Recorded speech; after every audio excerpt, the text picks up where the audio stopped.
The next sacred cow is work hard. Because my poor dad, a school teacher, great guy, PhD, he always says, I'm a good, hard-working man. And my rich dad had a different point of view, and he had me read this book by Mark Twain. It was a story of how, I think it was Huckleberry Finn or somebody, got the other kids to paint the fence for him. He says, that's working hard. You want other people to work hard for you, and you want your money to work hard for you. That was his lesson. And a lot of people really, you know, they can't wait till Friday because they hate their work so much, and they dread Sunday because they have to go back to work. With us, I would say most of us are working 24/7, but we're working differently. And I love our work. And it's challenging, there's problems and all that stuff, but I love it. So we work hard, but we don't work hard in the normal sense of working hard. The problem with working hard for money, because the rich don't work for money. The problem with working hard for money is you pay more in what, Tom? Taxes. Taxes. The harder you work for money, the more you will pay in taxes, right? Well, right. If instead of working hard for money, like you're talking about, instead if you work for assets, then you pay a lot less taxes because the tax law, again, is geared towards building assets. Because as we build assets, we build the economy. Time out.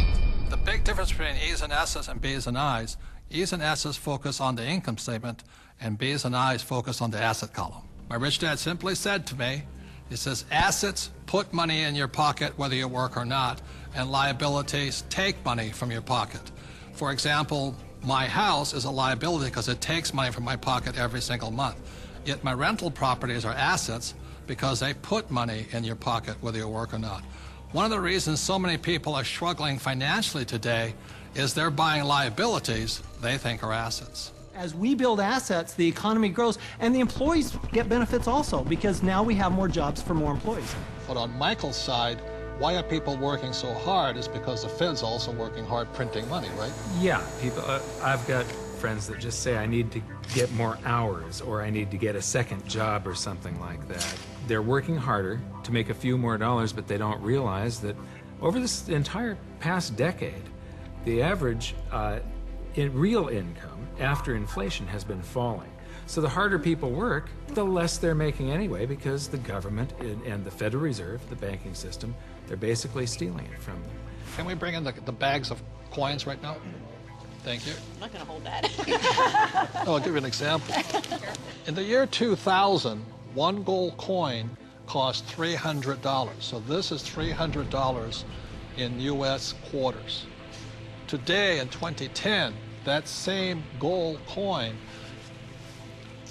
it takes $1,100 to buy the same coin.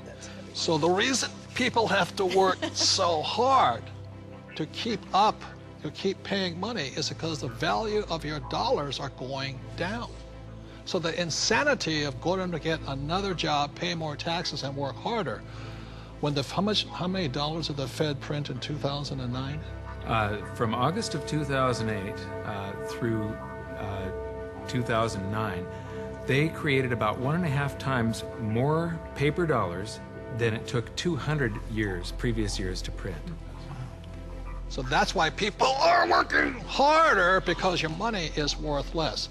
And it isn't the coin that changed. People don't understand that it isn't this price going up, it's the value of the dollar falling. It's the currency that's changing. The can of soup in the grocery store, that can of Campbell's soup, it's the same can with the same contents from back in 1950 when it was 15 cents to today where it's $1.95 or whatever it is. So that's why the rules have changed. In 1971, the U.S. dollar stopped being money and it became a currency, it became debt. It became an IOU from the federal government. And the thing is, they can print as much as they like of it. And the more they print, the harder you have to work. It all takes place in your head. Take this glass here. In this case, the glass here is context. It holds the content, in this case, the water. E's and S's have a different context than B's and I's. Having a different context, E's and S's attract the sacred cows like go to school, work hard, live below your means. B's and I's, having a different context entirely, attracts a different type of content, different type of information, different type of education. Money is created out of your head. If you're a true B and I, you're not concerned. is because just like the Fed, we can print our own money.